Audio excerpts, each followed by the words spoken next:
Yang ketiga, kunci diberkati, hidup murah hati. Amsal 22 ayat 9. Orang yang baik hati akan diberkati karena ia membagi rezekinya dengan si miskin. Jangan heran lihat orang kok makin kaya makin kaya. Itu entah dia murah hati banyak nabur atau nenek moyangnya, bapak ibunya sudah nabur di masa hidupnya sehingga anak-anaknya menuai. Amsal 31 ayat 20. Wanita yang cakap, dikatakan perempuan yang cakap itu begini, ia memberikan tangannya kepada yang tertindas, mengulurkan tangannya kepada yang miskin. Seorang istri yang mengerti prinsip diberkati tidak memakan habis berkat yang dititipkan suaminya, tapi sebagian dia tabur. Jangan sampai ada istri-istri yang medit ketika suami ingin bantu orang, istri yang menghalangi. Justru bersyukurlah kalau suamimu diberkati Tuhan dengan kekayaan sehingga engkau bisa punya lebih untuk menolong sesama yang membutuhkan. Karena kunci diberkati adalah ketika kita peduli kepada yang tertindas, dan bagi kita yang mengulurkan tangan buat orang miskin, hidup kita gak akan pernah miskin. Firman Tuhan berkata, barang siapa memberi pertolongan pada orang lemah, kita memiutangi Tuhan yang pasti akan membalas perbuatan kita. Dengar baik, Matius 5 ayat 7, Yesus mengajarkan, berbahagialah orang yang murah hatinya karena mereka akan beroleh kemurahan. Berapa banyak saudara yang ingin beroleh kemurahan dari Tuhan? Jadilah orang yang murah hati. Saya mau bacakan ayat yang luar biasa memberkati saya. Mazmur 41 ayat 1-3. Baca sama-sama. Berbahagialah orang yang memperhatikan orang lemah. Tuhan akan meluputkan dia pada waktu celaka. Amin. Ayat kedua. Tuhan akan melindungi dia dan memelihara nyawanya sehingga ia disebut berbahagia di bumi. Engkau takkan membiarkan dia dipermainkan musuhnya. Tuhan membantu dia di ranjangnya waktu sakit. Di tempat tidurnya kau pulihkan sama sekali dari sakitnya. Amin. Mari orang-orang yang murah hati, imani ayat ini, pasang di dinding kamarmu supaya engkau teringat selalu akan janji Tuhan bagi orang-orang yang murah hati. Saya sama suami mengalami begitu banyak kemurahan Tuhan yang kadang-kadang membuat kami heran. Bagaimana kami menuai begitu banyak kebaikan dari orang-orang di sekitar kami di masa-masa sulit ini, membuat kami terheran-heran sama Tuhan. Tapi janji firman Tuhan digenapi. Berbahagialah orang yang murah hatinya karena mereka akan beroleh kemurahan. Kami hari ini beroleh kemurahan Tuhan, mengecap begitu banyak kebaikan Tuhan. Jadilah orang yang murah hati, engkau pasti diberkati. Yang keempat, kunci diberkati di bumi, hiduplah berintegritas. Amsal 28 ayat 20. Orang yang dapat dipercaya mendapat banyak berkat, tetapi orang yang ingin cepat menjadi kaya tidak akan luput dari hukuman. Orang yang bisa dipercaya, berintegritas, omongannya bisa dipegang, akan mendapat banyak berkat. Saya teringat, kita mempercayai seseorang itu bukan karena pangkat. Kita mempercayai seseorang itu bukan karena dia sekolah tinggi. Kita mempercayai seseorang itu bukan karena tampang, tapi kita mempercayai orang karena mereka membuktikan mereka bisa dipercaya. Saya lebih baik orang yang tidak sekolah tinggi tapi betul-betul bisa dipercaya dan diandalkan untuk saya gaji lebih supaya dia setia sama saya, daripada orang yang mungkin pintar tapi jahat. Ayo, jadilah orang yang bisa dipercaya, engkau akan terima banyak berkat. Amsal 16 ayat 17. Menjauhi kejahatan itulah jalan orang jujur. Siapa menjaga jalannya memelihara nyawanya. Kalau Anda ingin dilindungi, diberkati sama Tuhan, jauhi kejahatan. Jalanlah di jalan orang jujur. Bekerjalah dengan integritas. Jangan ambil yang bukan bagianmu. Jangan mencuri sekalipun engkau bisa.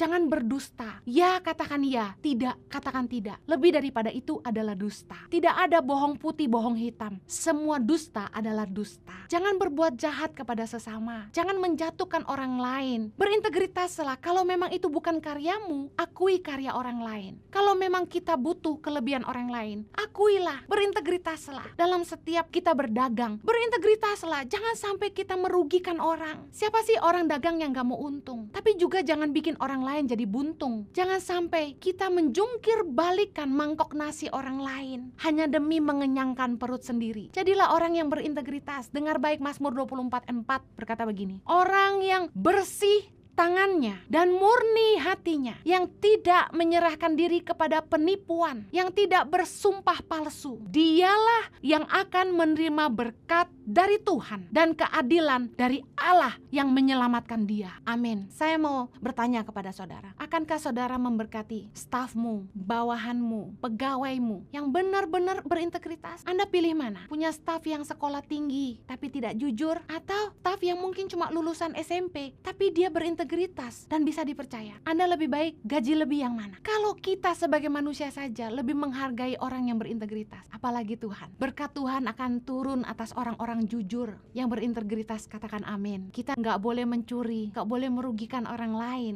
hanya demi mengenyangkan perut sendiri. Makanya waktu Yesus dicobai oleh iblis untuk mengubah batu jadi roti, Yesus nggak lakukan. Yesus bilang gini, manusia hidup bukan dari roti saja, tapi dari firman Allah. Yang artinya gini, kita itu kenyang bukan dari makanan aja, tapi dari menghidupi kebenaran firman Allah.